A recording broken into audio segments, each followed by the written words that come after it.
Inilah KMP Aceh Hebat 1, kapal yang dibangun oleh pemerintah Aceh menggunakan dana APBA dan dikerjakan dengan tahun jamak. Hari ini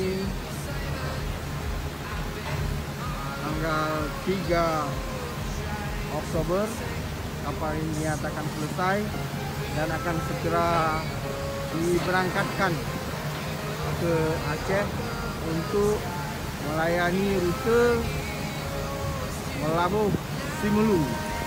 Dan inilah dia, kapal ini dibangun di sebuah galangan di Pulau Karimun, Kepulauan Riau. Dan ini Bapak Gubernur hari ini datang untuk meresmikannya.